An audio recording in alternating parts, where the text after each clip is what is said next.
So, ngayong pong month of December ay ang mga tao po ay ngayon, excited na bumili na sila ng mga panghanda, bumili na sila ng mga pangregalo po nila. Ang iba ay bumibili po sila ng mga Christmas light, ng mga decoration sa kanila po mga bahay. At sabi nga nila pagka wala man lamang nakalagay na anumang mga ilaw na nagpapatay sindi, para bagang walang espiritu ng Christmas sa kanilang bahay. Yan. Pero gusto ko pong malaman po ninyo, mga kapatid, na mas malalim at mas higit pa doon ang kinakailangan nating maintindihan at matutunan upang sa gayon ay ma-experience natin ang real meaning of Christmas. The whole world are celebrating the birth, the virgin birth of our Lord Jesus Christ. Bagaman wala naman po talagang na-record sa Bible kung ano yung exact date at saka po exact time ng kapanganakan ng ating Panginoon, kung bakit hindi po ito naisulat o hindi na-record, sapagkat ang time po na yun ay itinago si Jesus para hindi po siya mapatay ng hari noon ng Roman Empire. Ang ating pong Panginoon ay wala naman pong sinulat sa Biblia na nagsasabing huwag i-celebrate ang kapanganakan ni Jesus. So, some people or some religious group are resisting the celebration of the birth of Jesus Christ kasi wala naman daw sa Bible na dapat i-celebrate ang kapanganakan ni Jesus. Wala naman talagang nakasulat sa Bible na ang December ay araw ng kapanganakan ni Jesus. No? Wala namang nakalagay sa Bible na mag-celebrate tayo ng araw ng kapanganakan ni Jesus. However, wala din namang nakalagay sa Bible na huwag mag-celebrate. May nabasa ba kayo sa Bible na huwag mag-celebrate? Now, ito po ay to remind ourselves. Kaya tayo nagse-celebrate ng Christmas, bagaman hindi itong exact date at saka time. Ito ba pag nagpapadibo kayo, di ba? Hindi nyo naman sineselebrate minsan doon sa talagang eksaktong date and time kung kailan nanganak kayo. Minsan pa nga Lunes kayo nanganak, itinataon ninyo ng Saturday kasi para wala nang pasok at wala kayong gagawin. So, ibig sabihin, hindi importante kung anong araw, anong petsa, anong oras. Ang mahalaga ay pinananampalatayanan mo na mayroong isinilang na tagapagligtas. Kayo po ba'y nananampalataya na mayroong isinilang na tagapagligtas? Yan. So, this month of December, we will talk about the rulership of God in our lives. So, ang ating pong theme ngayon pong December ay pinamagatan po natin, Let God reign in your life. Sabihin mo sa iyong katabi, kung gusto mong maging masaya ngayong Pasko, ayaw mo yata maging masaya. Sabihin mo sa iyong katabi, kung gusto mong maging masaya ang Pasko mo, sino gusto niya dito maging masaya ang Pasko niya? Sino gusto niya na ang kanyang Pasko ay maging joyful, maging exciting? Pasko, paano maging exciting and joyful ang aking Christmas? Wala nga akong wala nga akong bagong damit. Wala nga akong pambili ng ihahanda ko sa Pasko. At saka, wala pa akong BF. Wala pa rin akong GF. At wala pa rin akong work sa ngayon. Naghihintay pa ng call sa work. Kaya, ang lungkot-lungkot ng aking Christmas. Ang dami ko pang utang. Ang dami ko pang mga kailangang bayaran ng mga hulugan. Kaya, ang lungkot ng aking Christmas. Kaya sabihin mo sa iyong katabi, ikaw lang naman ang nagpapalungkot sa Christmas mo. We have more reason to celebrate joyfully. Bakit po? May pera ka man, o wala kang pera, o may bago ka mang damit, o wala kang bagong damit, you have a great reason to celebrate Christmas joyfully. Bakit? Dahil higit pa sa mga material na bagay ang tinanggap mo. Noong ang ating Panginoong Hesus ay bumaba dito sa lupa, higit pa sa mga material na bagay, kundi yung pagsilang ng ating Panginoong Jesus dito sa mundo ang nagbigay ng pag-asa sa lahat ng tao na dapat lahat ng tao ay mapapahamak at pupunta sa impyerno dahil siya ang magbabayad ng lahat ng kanyang mga kasalanan na nagawa sa buhay niya. Pero the good news is this: 2,000 years ago, isinilang si Jesus ng katawang tao kasi ang ililigtas ay tao.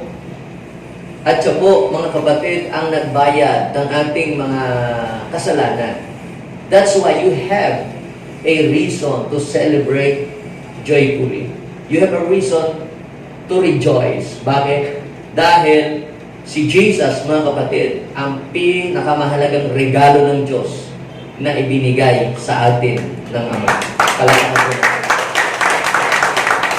Yung iba'y, ano ba yung regalo ko matatanggap ngayon? Excited tayong tumanggap ng gift. Naalala ko nung bago pa lang sa Panginoon. Exchange gift po yan doon po sa church namin. Ang ibinigay ko po na gift noon ay wallet.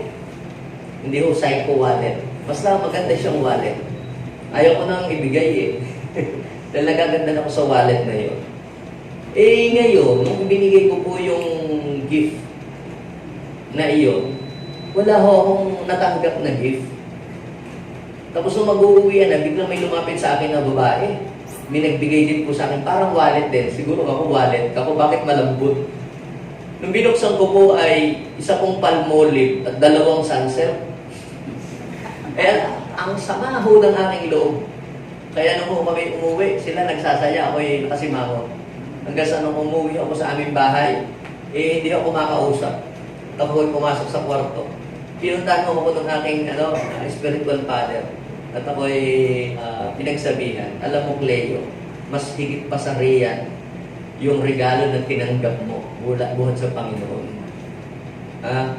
Kaya may matanggap ka man ngayon na regalo o wala kang matanggap na regalong material o physical, I am telling you, ikaw ay tumanggap na ng pinakamahalaga at pinakamahalaga. Ang kaligtasan. Ay kung hindi ka pa sure that you are saved, eh huwag kang papayag na ang regalo ng Diyos ay hindi mo matatanggap.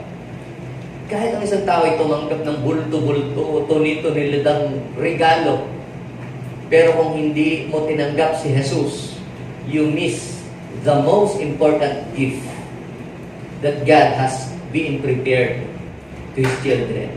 Now, basahin po natin ang Isaiah chapter 9, verse 6 to 7. Tagalog na lamang po. Okay? Basahin po natin. 1, 2, 3, go! Ipanganak ang isang batang lalaki na maghahari sa atin.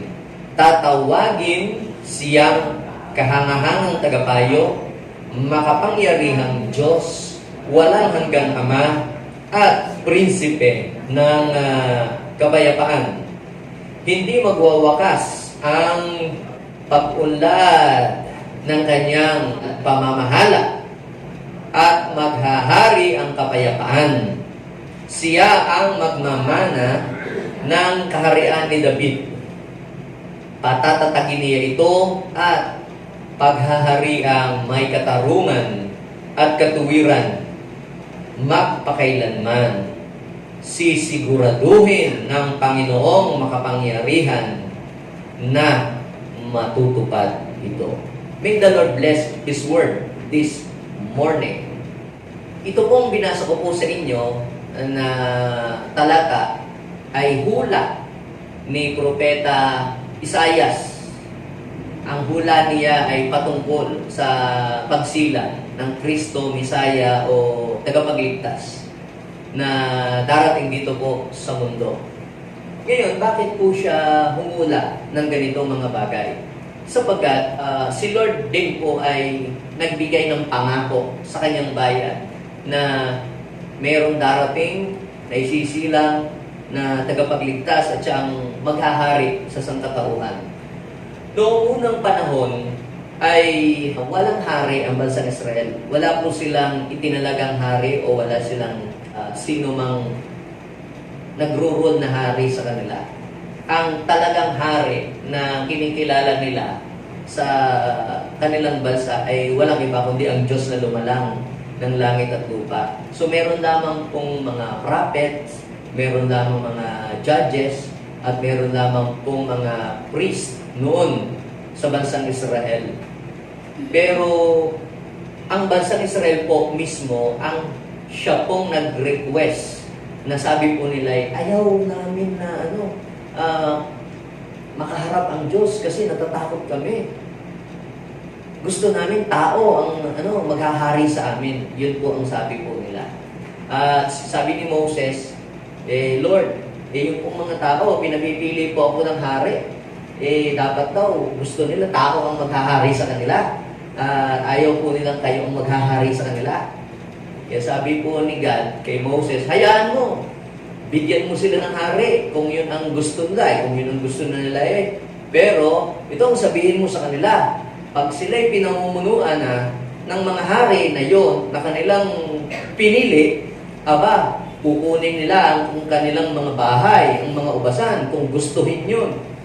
Pati yung mga anak nila, pag ginusto ng hari na magiging sundalo niya, hindi sila makakapalag. Kung ano yung gusto ng hari na gawin, wala silang pwedeng itutol kasi hari yun. Obligado silang sumunod. Ayaw mo man o hindi, ang isang bagay na kanyang ipapagawa ay gagawin mo. Kung hindi, patay ka. Yun ang sabi ni Lord. Sige, hayaan mo, bigyan mo sila ng hari kung yun ang gusto nila Masakit man sa loob ng Panginoon na bigyan po sila ng hari na mamumuno sa kanila, binigay na rin po ni God kasi yun ang request nila So, ang kauno ng naging hari po sa bansang Israel ay si King Saul. Nung una ay maayos. Kaya lamang, nung bandang huli ay hindi na naging maayos. Nag-disobey siya sa Panginoon, siya po ay gumawa ng mga bagay na hindi nakakalugod sa Panginoon. So, nalungkot ang Lord doon sa asal na ginawa ng haring iyon. Tapos, sabi ng Lord, papalitan niya si Haring Saul ng isang tao na ang puso ay may pagmamahal sa Diyos, handang sumunod sa kanyang kalooban, at handang maging tapat sa Panginoon. He is a man after God's own heart. At yun po ay walang iba kundi si David. Si David po, nung maghari po sa bansang Israel, ay gumanda, naging maayos ang takbo ng bansang Israel. At nagtagumpay, at naging peaceful, at naging maunlad ang bansang Israel dahil po doon sa paghahari po ni David. At si David, siya po ay very close kay God. Meron po siyang relationship sa ating Panginoon. At ipinangako dahil sa relasyon ni David sa Diyos na ipangako ng Panginoon na mula sa Kanya ay mayroong lilitaw na maghahari magpakailanpaman. So ang tinutukoy ng Diyos na maghaharing lilitaw mula sa Kanyang ina po ay mayroong isisilang na hari. God is talking about the coming of the Messiah. So pagka matay naman ni David, nung mamatay na po si David, may pumalit si Saul, may maganda pa ang takbo ng Israel. Pero nung mawala na po si Saul, yung pumalit na pong mga iba pong hari ay wicked na, masasama na pong hari. Ibig sabihin, yung mga hari pong yun ay wala na silang kinikilalang Diyos. Ang iba pong mga hari ay sumasamba po sila sa Diyos-Diyosa. At ang iba pong mga hari ay tumalikod talaga sa Diyos.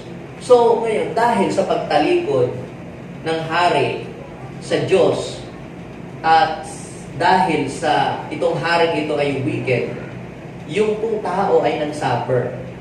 Yes, nagsuffer po yung pinamumunuan ng hari.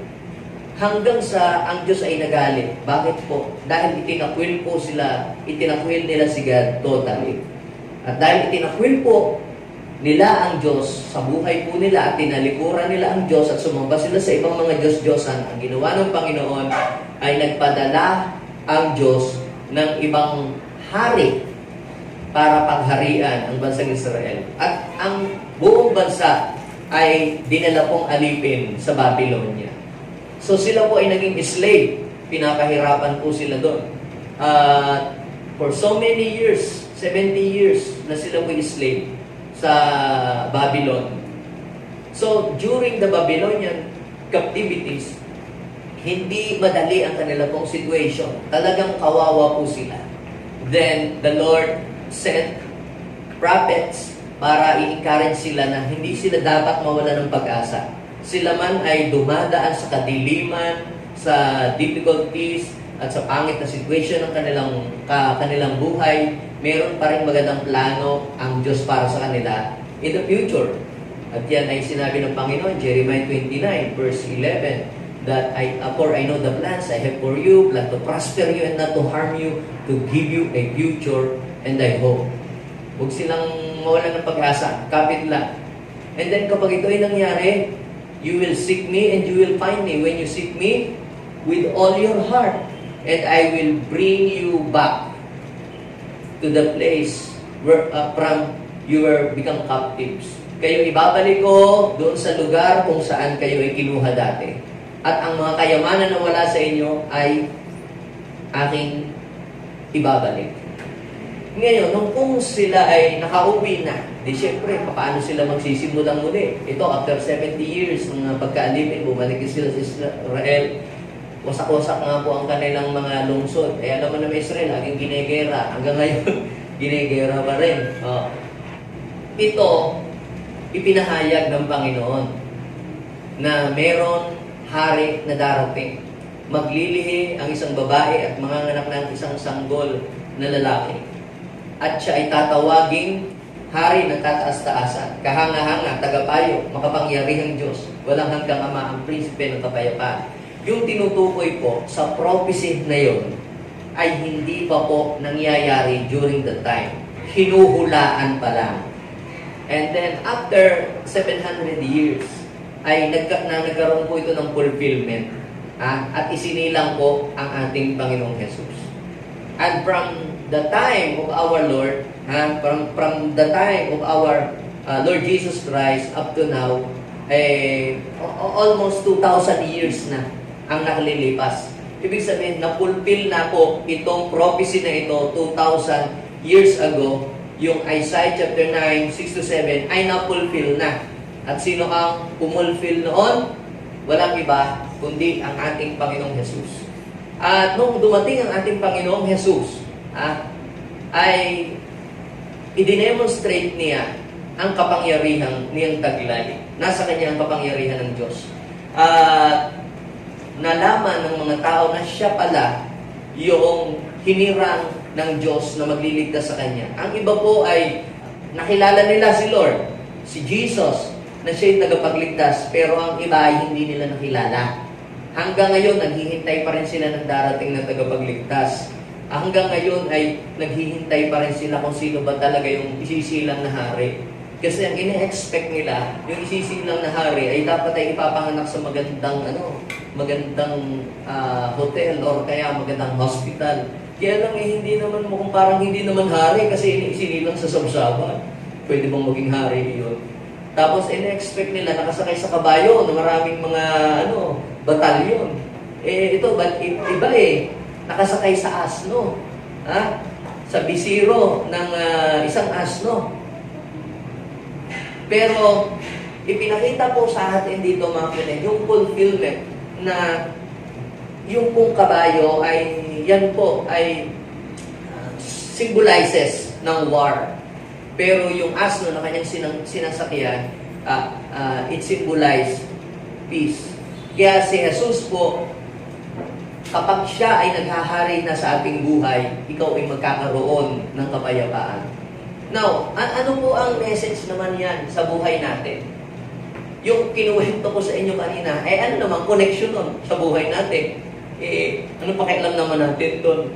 Tayo naman dito sa Pilipinas, bansang Israel naman iyon. Sa mga bansa na ang namumuno ay hari, kagaya ho ng mga sa Middle East, sa Malaysia, mga hari po ang mga namumuno sa kanila. Ang mga hari ay sila po ay mayroong kapangyarihan na siyang magsaayos noong kanilang bansa. Sa atin kasi, democratic country tayo. Tayo ay bumuboto kung sino ang mamumuno sa atin.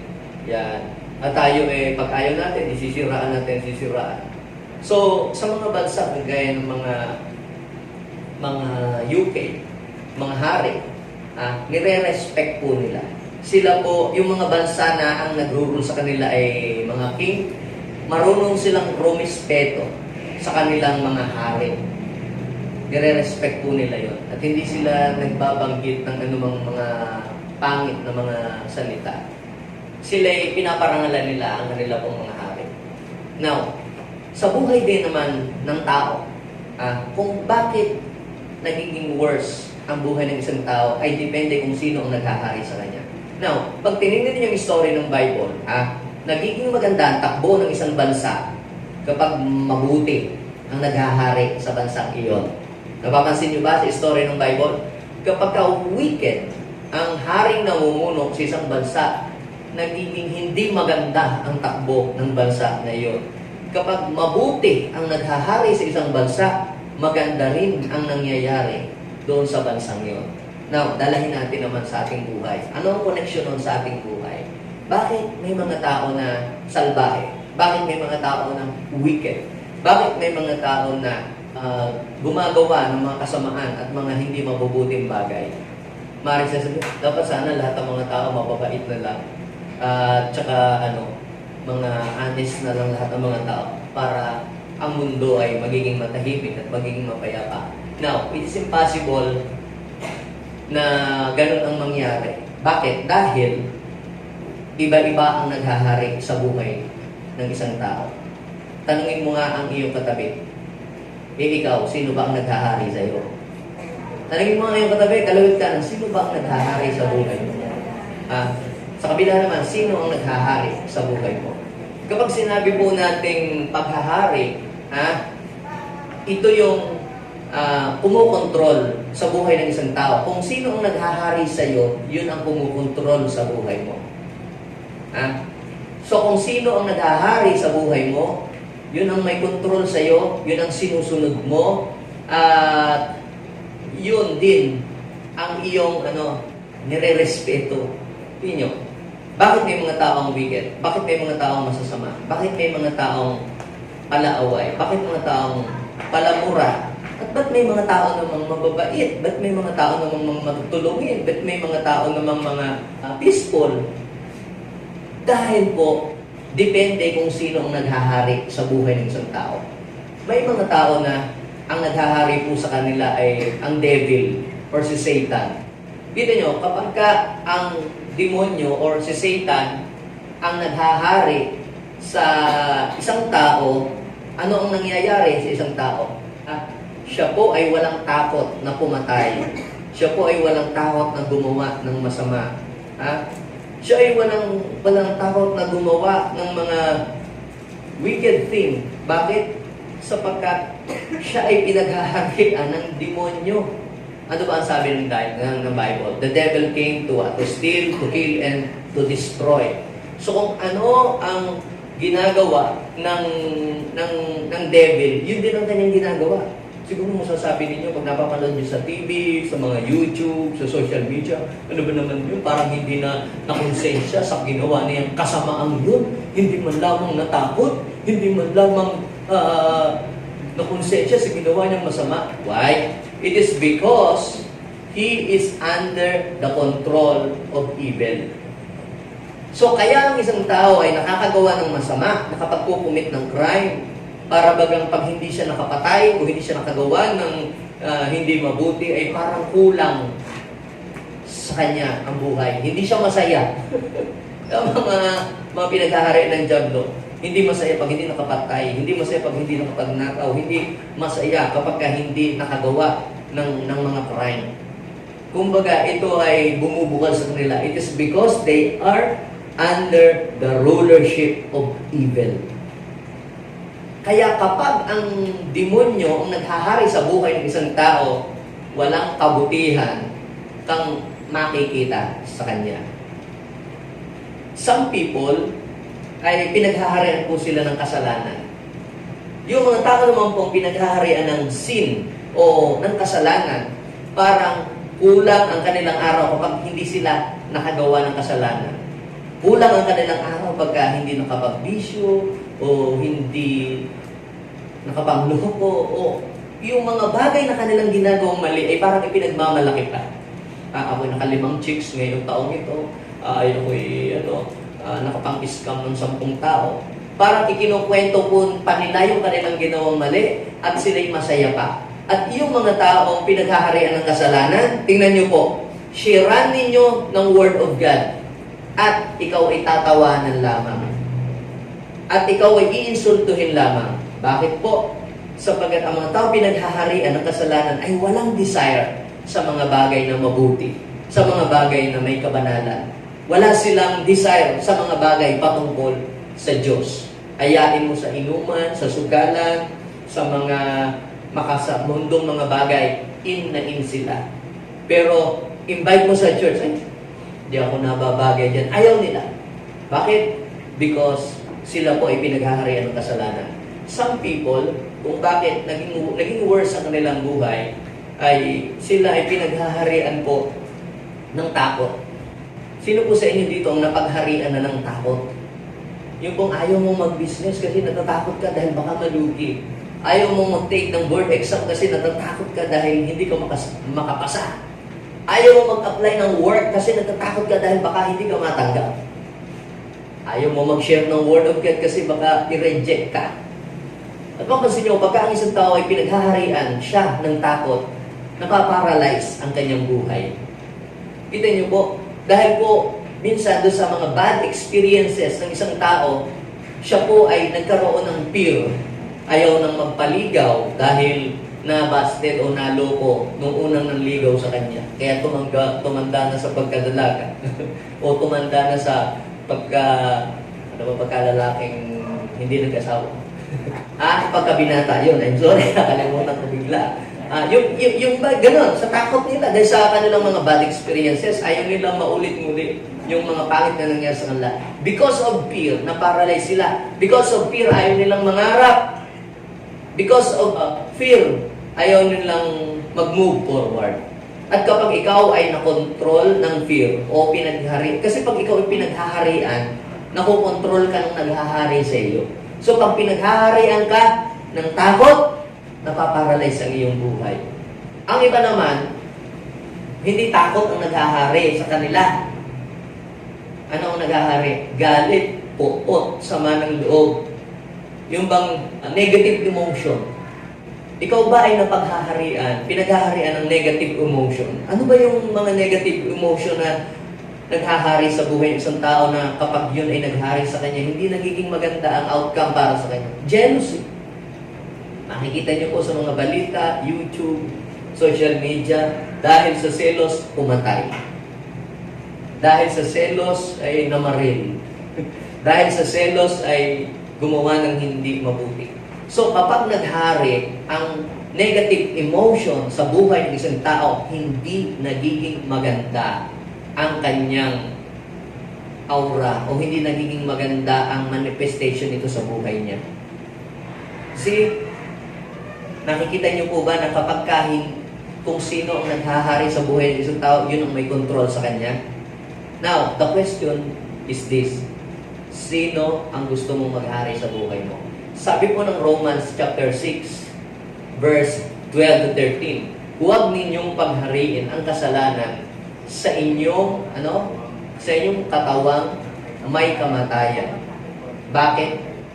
Dahil ang sabi ng verse 13, huwag ninyong ipailalim sa kapangyarihan ng kasalanan ang alinmang bahagi ng inyong katawan bilang kasangkapan sa paggawa ng kasamaan. So, ibig sabihin, pag sinabing pinaghari mo ang isang bagay o pinaghari, ibig sabihin, ikaw ay nagpasailalim. Ikaw ay nagpapakontrol. Di ba?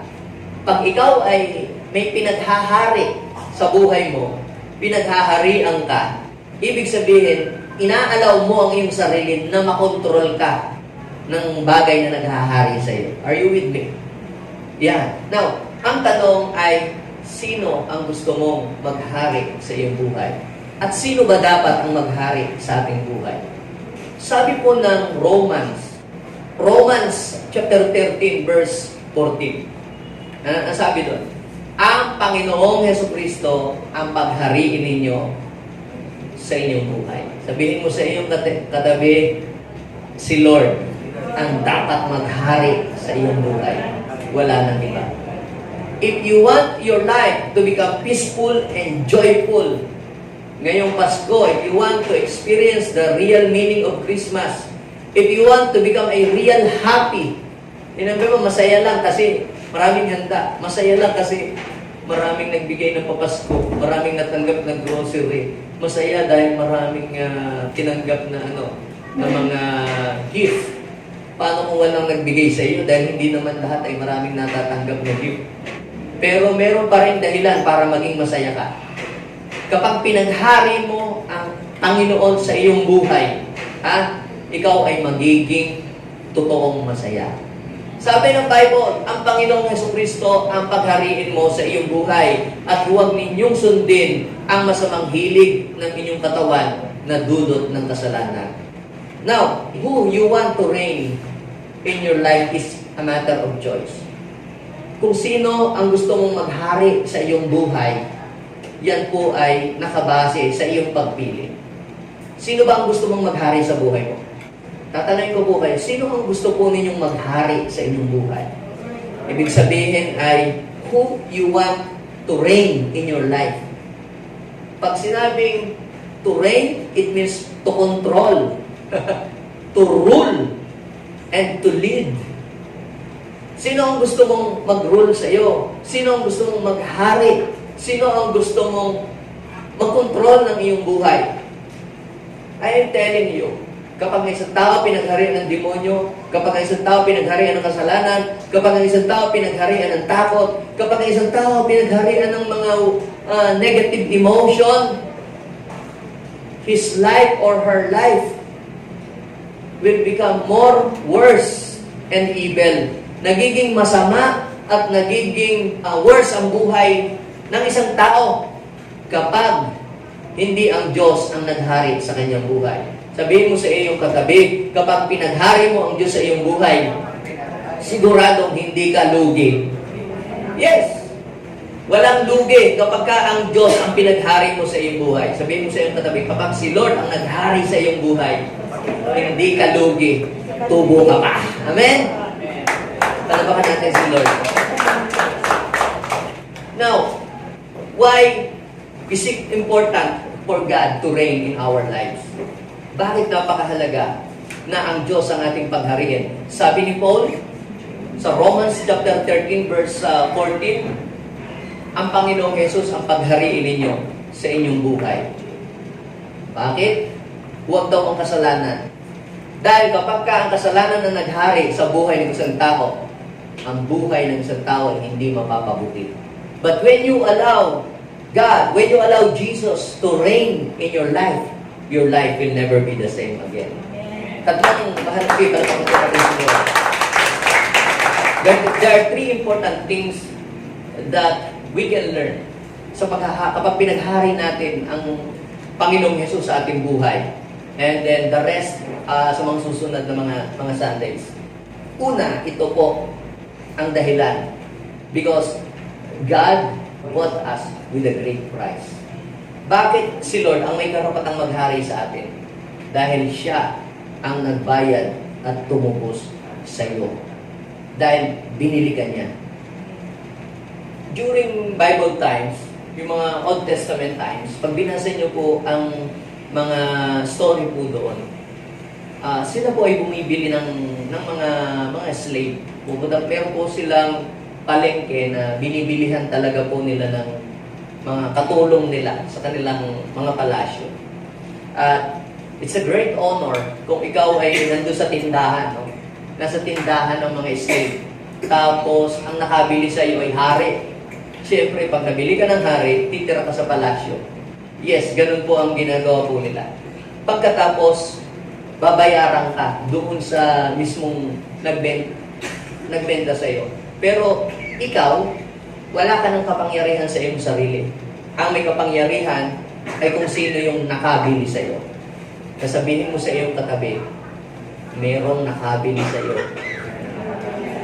sa mas mataas na halaga at mas malaking halaga. Si Satan ay wala siyang karapatan na maging alipin ka niya. Bakit? Dahil hindi siya ang nagbayad sa iyo. Ang nagbayad sa iyo ay walang iba kundi ang ating Panginoon. That's why Paul says in Romans chapter 6 verse 12, do not allow, or therefore do not let sin reign in your mortal bodies, so that you obey its evil desire. Huwag ninyong hayaang paghariin o huwag ninyong hayaang maghari sa inyong buhay ang kasalanan.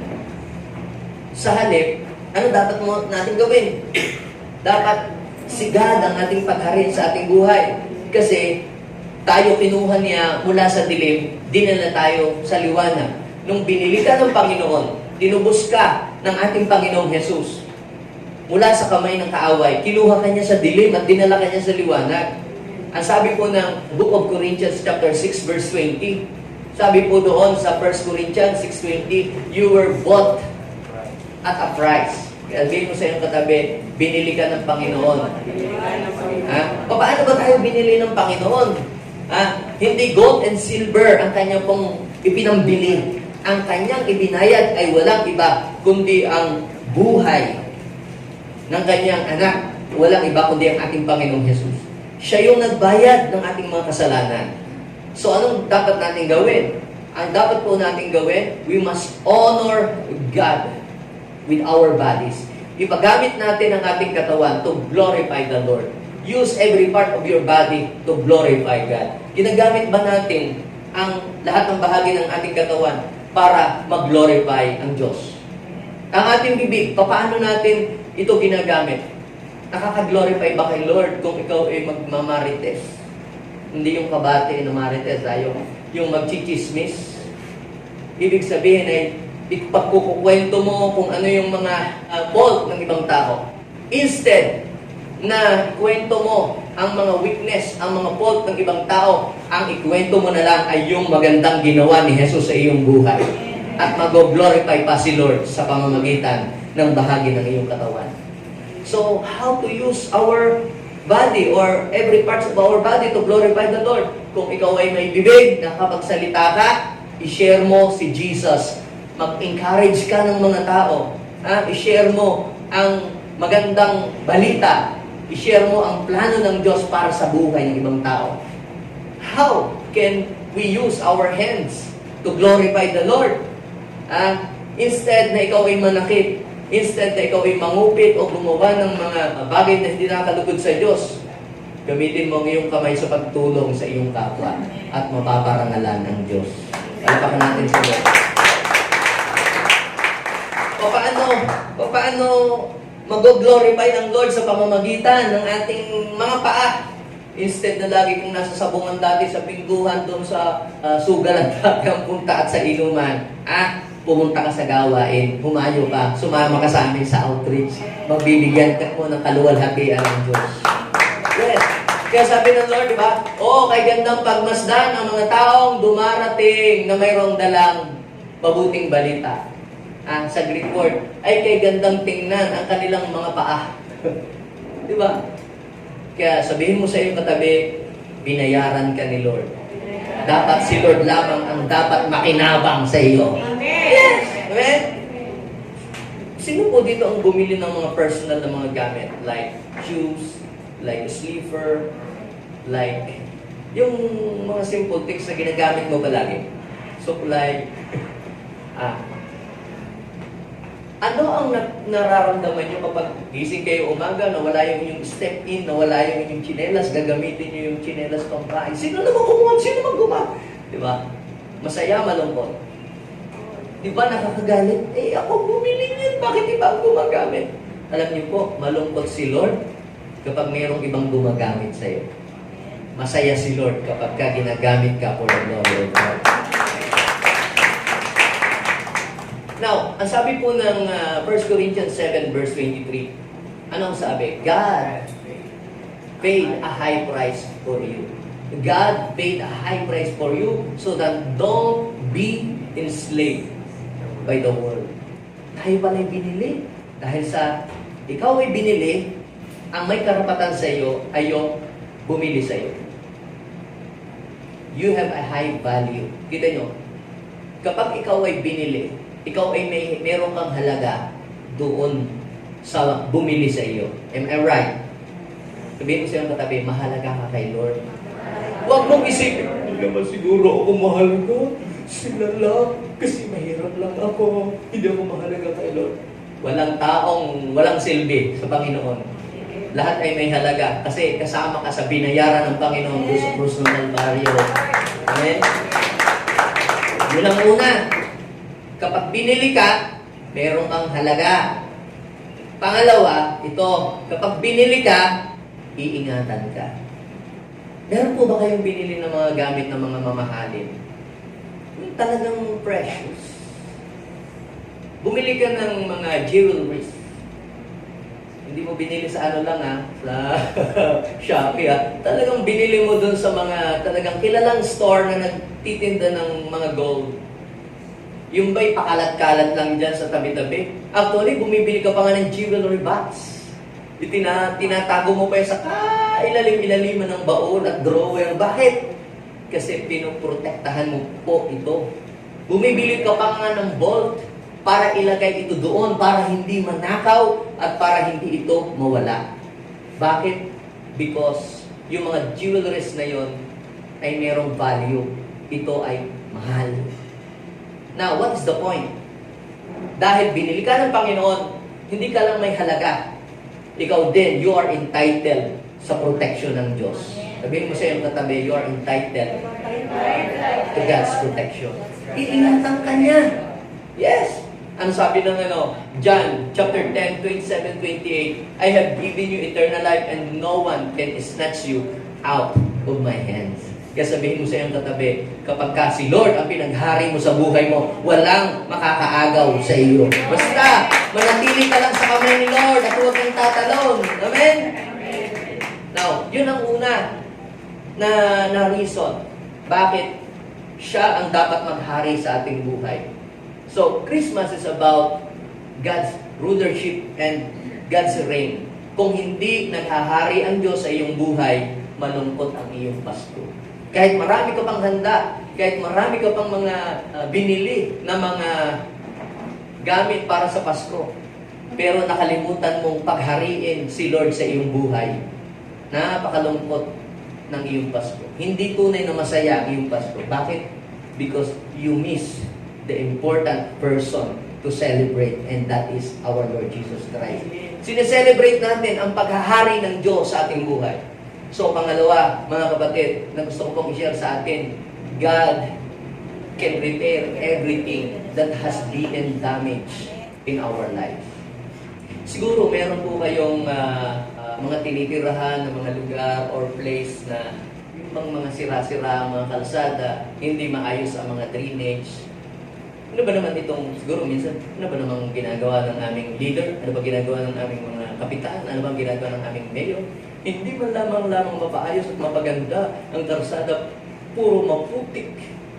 Pero nang mayroon kang magkaroon kayo ng isang matino, hindi corrupt, mabuting leader sa iyong bayan o sa iyong barangay, biglang umayos, gumanda ang daan, biglang luminis. Anong ibig kong sabihin?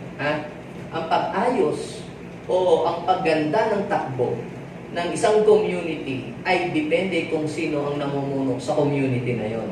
Kuha po ninyo. Now, what is the point? Ang pag-ayos din naman ng buhay at pagganda ng takbo ng buhay ng isang tao ay depende kung sino ang naghahari sa kanya. Kapag ang kasalanan, ang takot, ang kaaway, ang fear, ang sin ang naghahari sa iyong buhay, your life will become worse. Lalong papangit at lalong masisira ang buhay mo. Pero ito ang good news. Kapag si Jesus, ang sabi ng Romans chapter 13 verse 14, kapag si Jesus ang pinaghari mo sa iyong buhay, when you allow Jesus to reign in your life, ang iyong buhay, kung meron man yang sira, kung meron mang hindi maayos, kung meron mang bako-bako sa buhay mo, papatagin, aayusin, papagandahin niya ni Lord.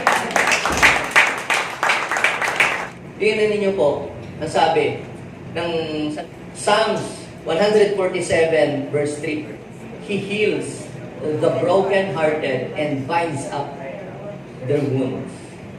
May mga tao na kapag nag-confide ka sa kanila, Instead na ikaw ay tulungan, lalo ka pa nilang dinadaon. Instead na ikaw ay restore, ginajudge ka pa nila. Because naibigay mo at naipagkatiwala mo yung sarili sa wrong person. But when you put your trust or entrust yourself, your life, sa ating Panginoon, ano man yung mga damages in the past sa iyong buhay, kayang i-repair ni Lord. Expert si Lord dyan. Ano ba yung mga nakaraan mo sa buhay? Ano ba yung mga sira or trauma na pinagdaanan mo sa iyong buhay? Kapag pinaghari mo pala si Lord sa buhay mo, yung hindi maayos sa buhay mo, aayusin ni Lord. Yung pusong sugatan, kayang i-heal ni Lord. Yung buhay na wasak, kayang ayusin ng Lord. Kapag si Lord ang pinaghari mo sa buhay mo. Let us read Isaiah 30 verse 26. Anong sabi? The moon will shine like the sun. Tanungin mo nga yung katabi, gaano ba kadilim ang buhay mo? Dami mo difficulties na pinagdaanan. Financially, you are broke, you are down. Tapos, ang daming mong mga relationship na hindi maayos. Talbugan, pati mga cheque. Ang dilim-dilim ng sitwasyon ng iyong buhay. Pag ikaw ay may mga pinagdadaan ng pagsubok, financial difficulties, tapos nagme-maintenance ka pa. Yan. Tapos araw-araw, ang daming mga nakamotor na pumupunta sa inyo. At naniningil, tago ka pa ng tago. Ang dilim-dilim ng buhay, di ba? Napakadilim ng buhay. Pero ang sabi ng Bible, the moon will shine like the sun, and the sunlight will be 7 times brighter like the light of the 7 full days when the Lord binds up the bruises of His people and He heals the wounds He inflicted. Yes, maraming mga tao, niloko ka, sinugatan ka, pinagsamantalahan ng iyong kabaitan, but I am telling you, God can restore everything that has been lost 7 times. Sabihin mo sa iyong katabi, 7 times. Alam niyo po ba sa Bible yung 7 is not just a number. Yung 7 sa Bible it means complete. It's a number of God. Kasi yung number 6 kasi ay kulang ng isa. Kulang ng isa para sa maging kompleto. Kaya para maging kompleto ka, kinakailangan idagdag mo si Lord.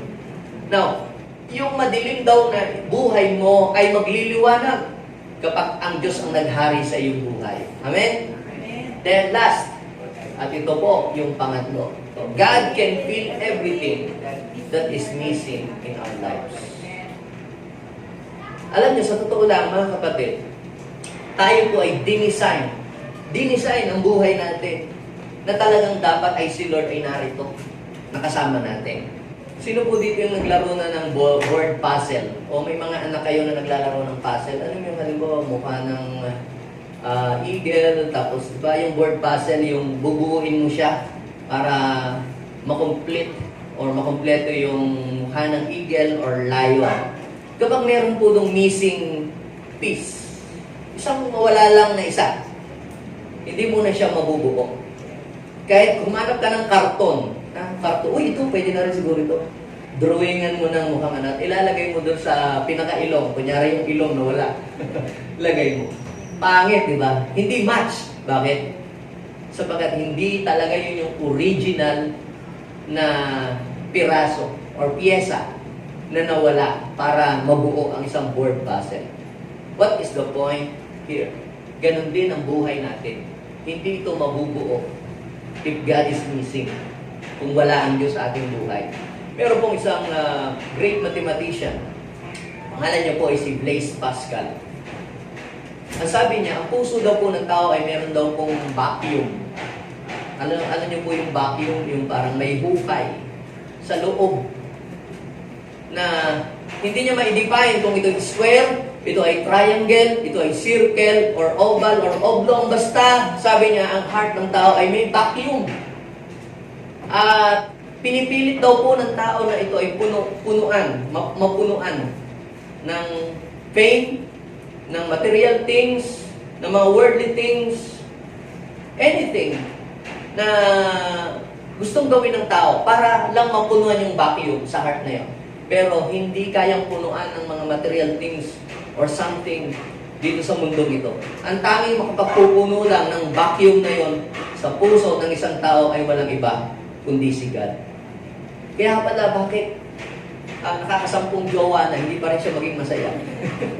Samantalang yung iba naman, walang jowa, ang saya-saya.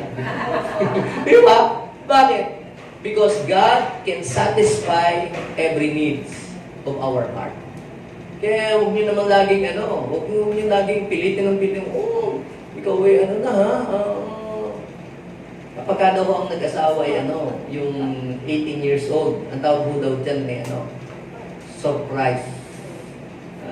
Pagka nag-asawa naman daw, 25 years old, yan daw grand prize. Pagka nag-asawa naman ho yung 35 years old, ang tawag naman daw ho diyan, consolation prize. Pag 45 na daw, giveaway. Pero alam niyo po, they don't care if they are consolation prize or giveaway or whatever. Pag nasa kanila ang Panginoon, ang feeling nila, they are complete. Amen? Ito naman ay para doon sa mga wala pa. Sabihin mo sa iyong katabi, kompleto na pala tayo kapag si Lord nasa sa puso natin. Now, sabi po dito sa 2 Corinthians 12 verse 9. May binanggit po doon may grace is sufficient. Ang tulong ko ay sapat sa iyong pangailangan. Kasi yan, si Paul, nagpe-pray siya na, Lord, sana pagwapuhin mo ako. Sana tanggalin mo itong Meron din siyang struggle sa sarili niya na gusto niyang maalis, gusto niyang mawala. Pero sabi ng Lord, 3 times niya pinag-pray na alisin yung turn in the flesh niya. Kasi sabi ng mga Bible scholar, turn in the flesh niya ay sa babae daw. Sabi ng iba, sa mata daw niya. Sabi naman nung iba, siya daw ay pilay. So ano man yun, hindi sila magkasundo. Pero lahat yun, na-overcome niya. Yung kahinaan, kung weakness naman niya sa babae, hindi naman siya nag-asawa. Ang weakness niya, yung malabo ang paningin niya, siya nga halos ang nakasulat ng buong epistle. Ang dami. Na-overcome niya. Sasabihin namang baka yung sa paglalakad niya. Ang problema, layo ng kanyang napuntahan. So ano man yun, na-overcome niya lahat ng bagay na yun dahil sa Panginoon. Dahil sa biyaya ng Diyos. Kaya sabihin mo sa iyong katabi, ang biyaya ng Diyos ay sapat sa lahat ng pangangailangan. Sabihin mo nga sa iyong katabi, only God can feel the emptiness, the vacuum in our heart. Ano ba ang vacuum? Yung missing pieces sa iyong buhay, sa iyong heart. Pagka may sasakyan na ako na brand new, SUV, masaya na ako. Tapos after 7 days, nabili mo na yun, hindi ka na masaya. Hahanap ka naman uli ng iba, bibili ka uli. Parang hindi satisfy. Ano ba talaga yung kulang? Pag ako'y may bahay na, tapos may swimming pool, 6 bedroom, happy na ako. Pero nung ma-achieve mo ang bagay na yun, parang kulang pa rin. Pastor, pag ako'y nakapag-around the world, nakapunta na ako ng ibang bansa, happy na ako. Pero, nung nakapag-around the world ka, lumungkot ka, bakit naubos lahat ng budget mo ka? Napakasyal, ano bang kulang? Kapag si Lord ay wala sa iyong puso, kahit pa sabihin mong nasa iyong lahat ng bagay, still, ang buhay mo ay kulang. But, when you allow God to reign in your life, lahat ng kulang, pupunuan ng Diyos. Psalms 91, verse 16, dun sa The Passion Translation. Ito ang sabi niya, I will satisfy you with full life. Sabi natin, full life. Hindi half empty. Sabi po dun ay hindi empty. I will satisfy you with full life and with all that I do for you will enjoy the fullness of my salvation. So you will enjoy the fullness of salvation. Ibig sabihin, mapupuno lang ang buhay mo kapag si Lord ay pinaghari mo sa buhay mo. Psalms 107 verse 9. For He satisfied The longing soul. Is your soul is longing for something? Alam niyo po, yung iba palang nagbibisyo, nagbe-vape, or whatever. Di natin sila ginajudge, ha? Nagjojowa ng madami. May mga hinahanap yan. May mga hinahanap na akala nila, kapag nakuha na nila yon sa sarili, nagawa na nila yon, satisfy na sila. Pero ang makapagsasatisfy lang pala ng ating kaluluwa ay ang Diyos.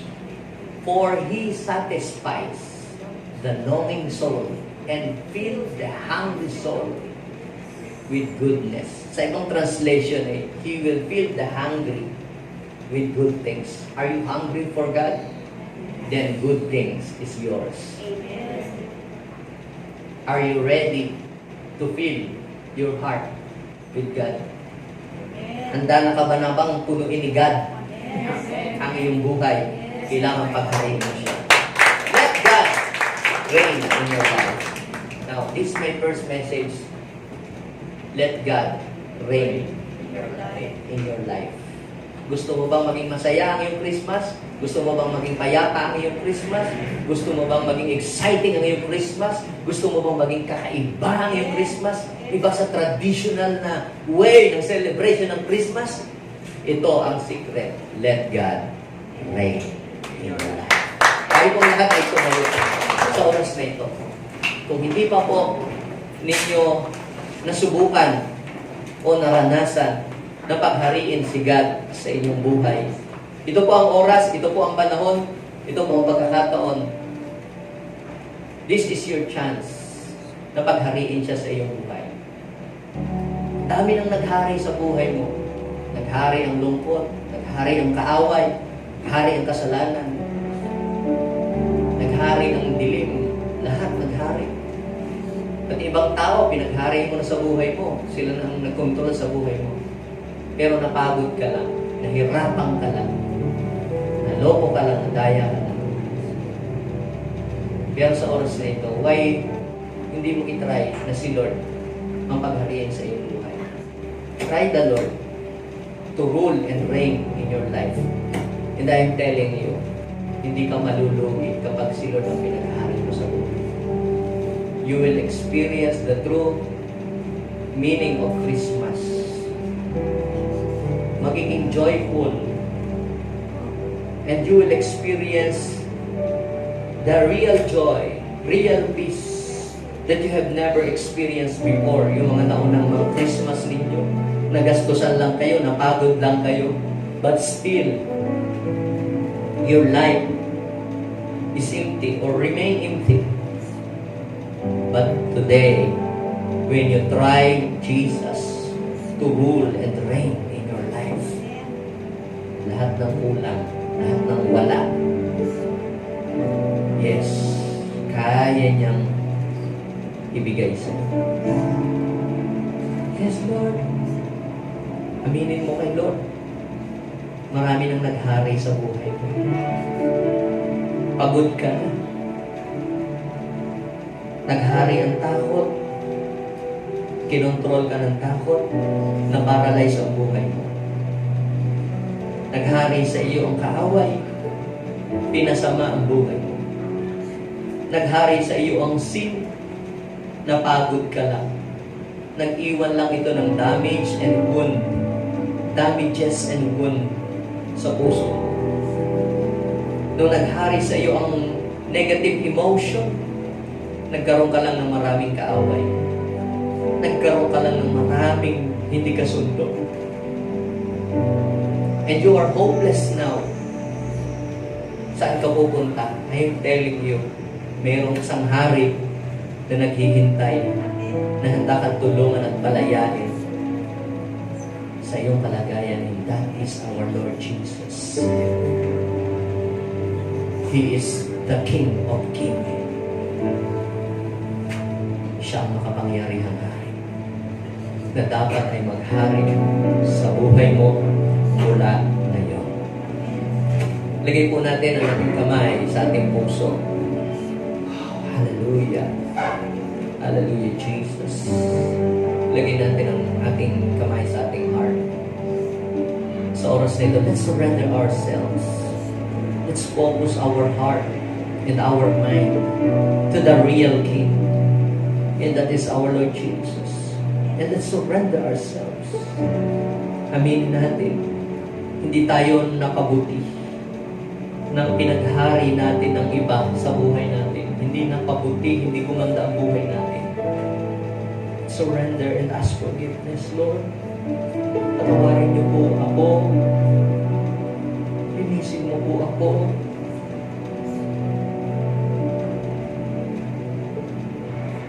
Bigkasin po natin ang prayer na ito na nagagaling sa ating puso. Sabihin natin, Panginoong Jesus, ako po ay lumalapit sa iyo.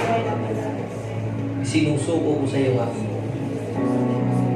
Inaamin ko po na wala akong magagawa kung ako ay huwalay sa iyo. Hugasan mo po aking buhay sa lahat ng mga kaumihan na naganap sa buhay. Linisin mo ang aking isip. Linisin mo ang aking kaluluwa. Maging ang aking espiritu.